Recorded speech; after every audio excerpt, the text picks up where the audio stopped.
Presented by 5G Music.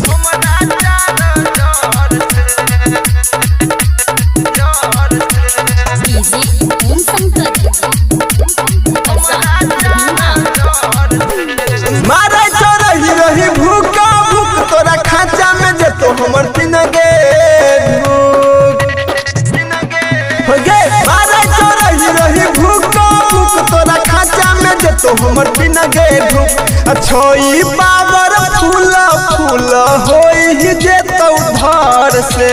Charge कले mobile अपन हमरा चार्जर से चार्ज कले मोबाइल छौरी हमरा चार्जर से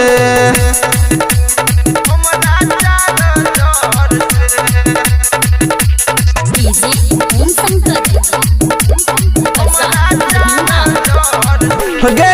उल्टा सुल्टा दोनों भाजे घुस जे तो पीन गे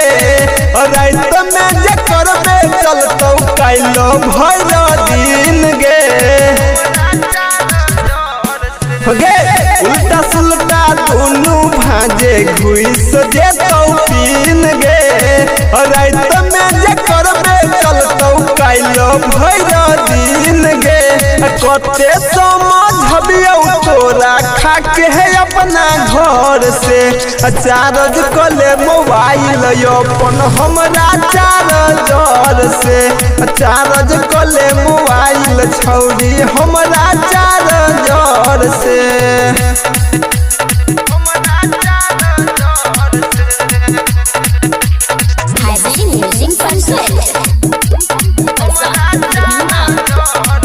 गे स्विच ऑफ होई जे तो बहुते देलकौ वार्निंग गे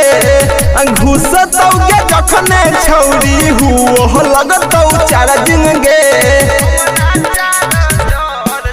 गे स्विच ऑफ होई जे तो बहुते देलकौ वार्निंग गे घुसतौ गे जखने छौरी हुओ लगतौ चार्जिंग गे रवि मुकेश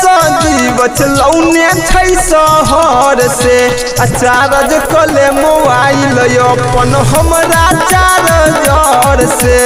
चार्ज कले मोबाइल छौरी हमरा चार्जर से By Jivat Singh.